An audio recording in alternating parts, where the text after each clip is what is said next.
스트럭처 어레이 보겠습니다. 스트럭처 어레이는 일종의 미니어처 데이터베이스를 만든다고 생각하시면 되겠습니다. 스트럭처 어레이하고 셀 어레이는 유사점이 굉장히 많습니다. 뒤에 설명드릴 테고요. 스트럭트라는 함수를 이용하는 방법과 dot 오퍼레이터를 이용하는 방법이 있습니다. 자, 여러분들 셀 타이틀에 섹션 3죠. 섹션 3의 스트럭처 쪽을 선택해 놓으시고요. 첫 번째라는 표시를 안 해도 상관이 없겠죠. 자, age 20에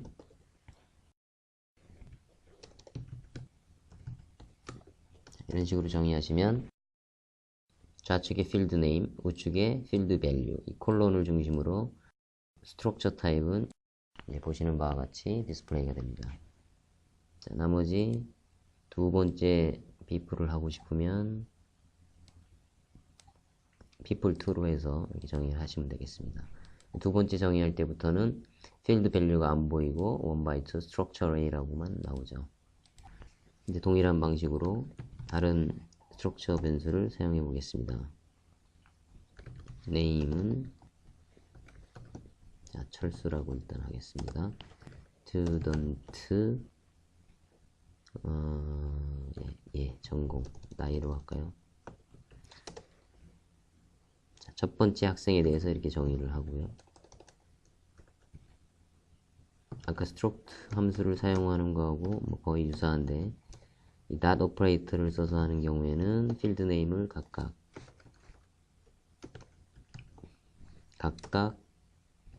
이렇게 정의를 해 주셔야 되는 이제 불편함이 있을 수도 있습니다. 인덱싱하는 방식도 이제 두 가지 방식이 있죠. 함수 방식으로 인덱싱하는 거하고 dot 오퍼레이터를 써서 인덱싱하는 방식이 있습니다. 필드를 제거하는 방법은 별도의 오퍼레이터를 넣고 remove field라는 함수를 사용해서 student 탭 키를 치면 탭 컴플리션 기능이 있죠. 7.0부터 생긴 기능이라고 했습니다. name을 치면은 일종의 comma separated 기능이 지금 된 겁니다. 우리가 첫 번째 학생에 대해서만 name을 볼 경우에는 이런 식으로 정의하시면 되고, 두 번째 학생에 대한 나이를 보겠다. age 이런 식으로 나이가 나타나게 되겠습니다. 자, 필드 자체를 지우고 싶다. student라는 스트럭처 변수에 remove field를 하시고, 자, student라는 스트럭처에 어떤 필드? 자, 이름을 지우겠다. 자, 그럼 이름은 지워지고 age라는 필드만 남아있죠. 셀 어레이하고 스트럭처 어레이하고 유사점이 많다고 그랬습니다. 한번 비교를 해보겠습니다. 자, 공통점은 이제 셀이나 스트럭처나 여러가지 데이터 타입을 다 수용할 수 있다는 게 가장 큰 장점이자 공통점입니다. 둘 다 이제 컨테이너 타입의 대표적인 데이터 타입이라고 할 수 있습니다. 또한 comma separated list 개념이 이 두 케이스에 동일하게 적용이 되고요. 약간 좀 다른 점이 있다면 셀 어레이는 그룹핑이나 인덱싱을 할 때 넘버로다가 구별을 한다는 거고요.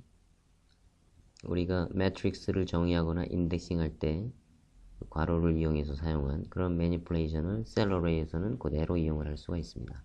반면 스트럭처 어레이는 그룹핑이나 인덱싱이 넘버가 아니고 네임, 즉 필드 네임에 의해서 구별이 되기 때문에 한편으로는 기존 매트릭스 매니플레이션 스킬들을 사용하지 못한다는 단점이 있는 반면에 그 인덱싱 할 때 필드 네임으로 인덱싱을 할 수 있기 때문에 직관적으로 액세스를 할 수 있는 장점이 있습니다.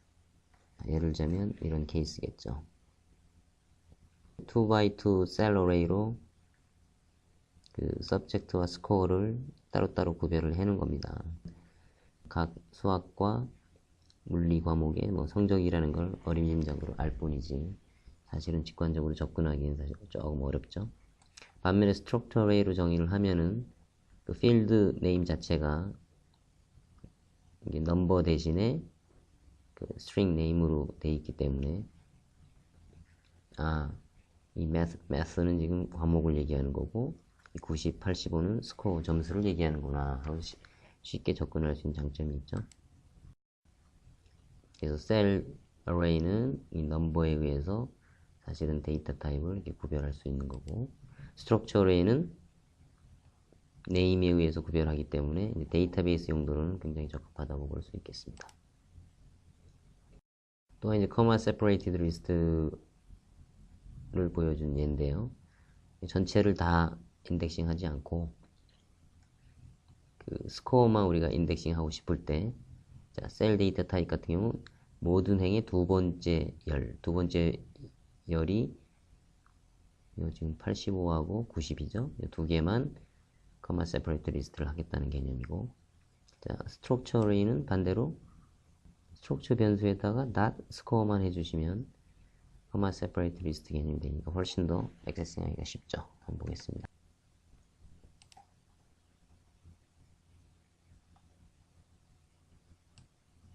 자, 일단 셀 array를 이용해서 정의를 할 경우에는 2x2 셀 array로 math 그 해당 점수, physics 해당 점수를 정의를 했습니다. 자, 이거를 comma separated list를 해보기 위해서 모든 행에 인덱싱 할 때 콜론은 all이라는 의미라고 그랬죠. 모든 행의 두 번째 열만 리스트업 한 겁니다. 이그잼 C의 1행의 두 번째, 코마 이그잼 C의 2행의 두 번째. 자, 코마로다가 separated 된 리스트입니다. 자, 이거하고 동일한 결과가 나오겠죠.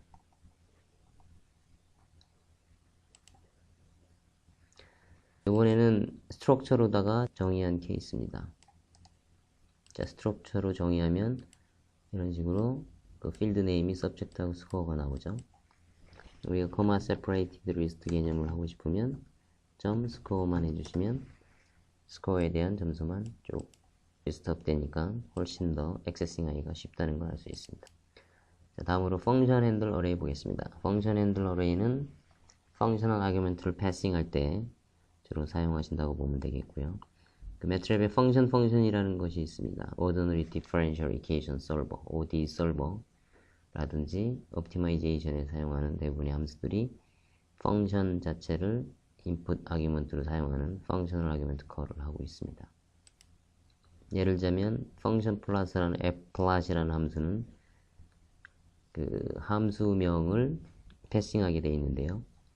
기존의 빌트인 펑션이긴 하지만 sin 함수를 패싱하기 위해서 스트링으로 패싱을 했었습니다. 자, 이거를 펑션 핸들이라는 데이터 타입이 생기면서 골뱅이 sign으로 대치를 하고 있습니다. 현재까지는 backward compatibility에서 string 펑션을 인풋으로 받아지지만 아마 향후 불가능하게 될지도 혹시 모르니까 지금부터 골뱅이 sign으로 대치해 주시기 바라겠습니다. 그래서 help 펑펑 하시면 펑션에 대한 내용들이 나오고요. 자, help f 플랫 같은 걸 해보시면 골뱅이로 지금 다 대체되어 있습니다. 정확하게는 sign이라고 표현하는데 편의상 골뱅이라고 하겠습니다. 이 펑션이라고 하는 것들이 종래에는 스트링으로 입력됐던 게 이런 방식으로 스트링으로 입력됐던 게 함수명 앞에 골뱅이를 붙인 펑션 핸들로 대체된다는 겁니다. 그래서 펑션 핸들 어레이를 사용해서 유용하게 쓸 수 있는 또 한 가지 예가 그 싱글 라인 펑션을 사용할 때 얘기입니다. 종래에는 inline 펑션이라는 걸 사용했었죠. inline 펑션도 일종의 클래스로 정의된 데이터 타입입니다. 여기에 이제 anonymous 펑션이라는 걸로 대체를 할 수가 있고, 효율성이나 메모리 절약 측면에서도 anonymous 펑션이 훨씬 더 유리하게 되어 있습니다. 펑션 핸들을 사용하면은 그 해당 펑션에 대한 모든 인포메이션들을 일시에 캡처를 해서 저장을 하고 있기 때문에 훨씬 더 효과적으로 펑션 콜을 할 수 있습니다.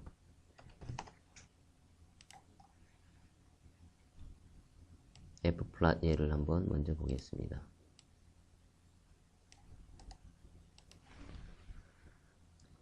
자, 일단 결과값은 동일하게 나왔습니다. 펑션 핸들 아규먼트를 쓴 거나 스트링 아규먼트를 쓴 거나.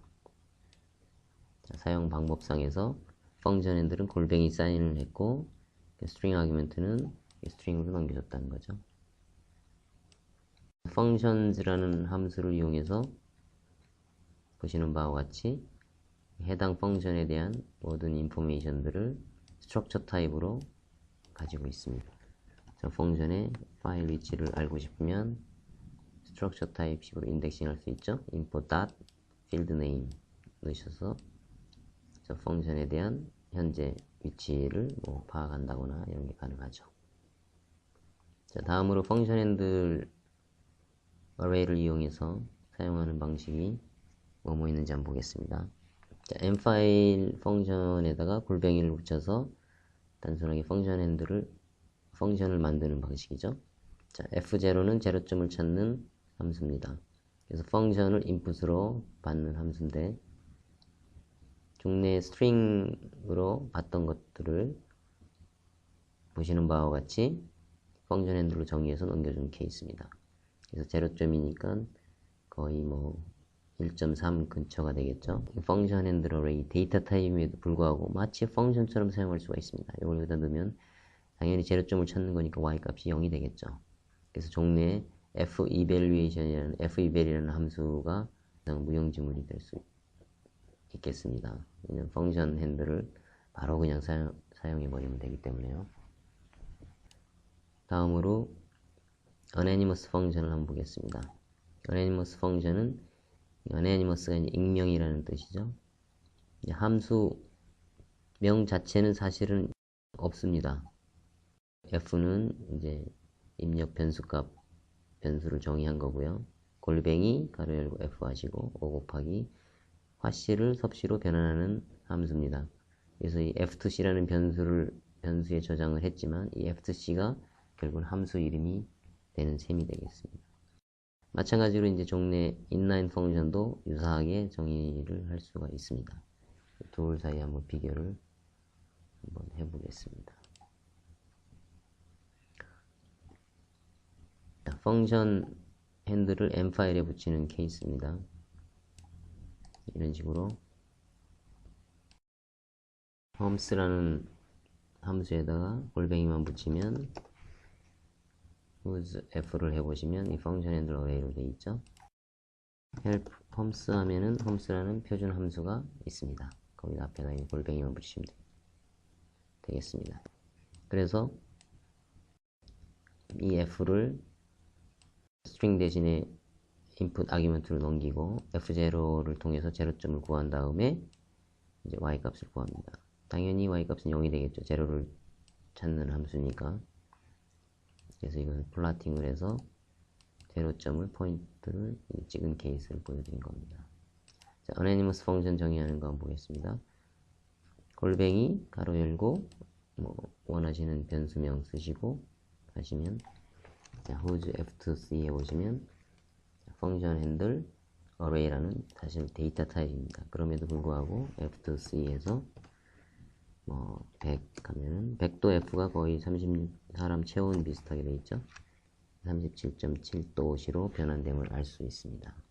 마찬가지 방식으로 inline 함수를 써서도 동일하게 구현을 할 수 있습니다. f2c inline 뭐 100 하면 이것도 37.7도씨가 나오겠죠. whose f2c inline 해보시면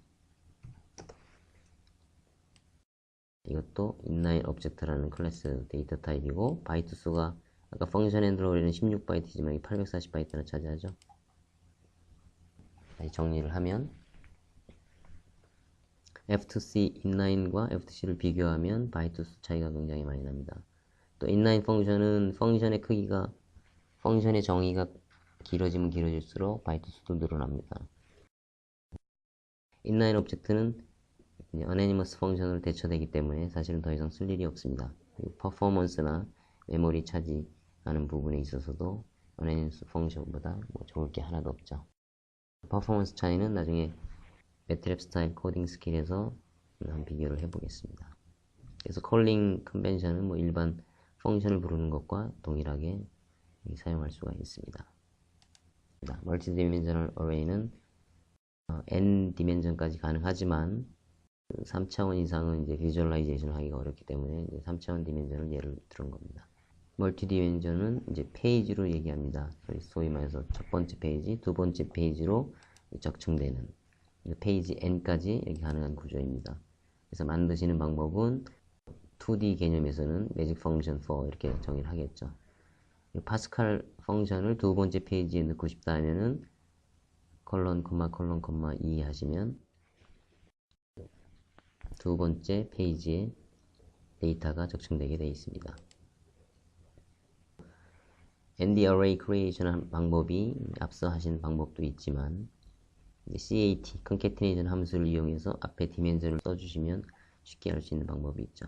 매직3하고 파스칼 3 그 매트릭스를 4디멘전으로 만들고 싶다고 앞에 4라고만 쓰시면 그 4디멘전al B 매트릭스가 만들어집니다. 사이즈를 한번 해보시면 4디멘전으로 나오죠. 3, 3, 1, 2 4차원으로 나옵니다. 실제로 오퍼레이션 할 때 이 전체를 가지고 하실 수도 있지만 여기 싱글레톤 디멘전이라고 하죠. 하나밖에 없는 디멘전은 사실은 아무 의미가 없기 때문에 이걸 지워주는 스퀘이즈 함수를 통해서 4차원 매트릭스를 3차원으로 프로젝션 시킬 수도 있습니다. 자, 그럼 한번 내용을 보겠습니다. 생성시키는 방법이죠.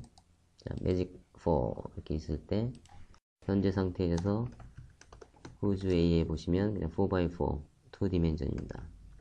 자, 여기다가 두 번째 페이지에다가 내가 파스칼을 넣겠다. 파스칼이 이제 들어가면서 whose A에 보면 4x4x2 해서 3디멘전이 됩니다. 2D냐 3D냐는 결국은 사이즈가 2개로 나오면 2D고요. 3개로 나오면 3D입니다. 4개로 나오면 4D인데 4개 이상부터는 4D, 5D 이렇게 표현이 되는 거고 인덱싱 할 때 2D는 더블 인덱싱이지만 얘는 트리플 인덱싱이 되겠죠. 1x2의 두 번째 페이지 그러면 이제 파스칼 매트릭스의 1x2를 우리가 선택하는 게 되겠습니다. 방금과 같이 멀티디멘전을 만드는 건 데모를 할 때는 편하지만 제너럴하게 만들 때는 좀 불편하겠죠. 마치 스트럭처하고 닷 오퍼레이터를 써가지고 스트럭처 생성하는 거하고 비슷하다고 보시면 되겠습니다. 그래서 CAT라는 함수를 이용해서 예를 들어 4디멘전을 만들면 이런 식으로 4디멘전이니까 인덱싱을 4개로 기본적으로 하시는 거로 보시면 되겠어요. 자, 사이즈를 보시면 3, 3, 1, 2 4개로 되어 있죠. whose B로 해보시면 4D로 이렇게 표시가 되어 있습니다. 사실은 이 싱글레톤 디멘전은 대부분은 필요가 없기 때문에 실제 오퍼레이션 할 때는 그 싱글레톤 디멘전을 스퀴즈로 해서 없애줍니다. 그러면 4D가 3D로 전환이 되겠죠. 자, 이래서 모든 데이터 타입을 간단히 한번 마쳤습니다.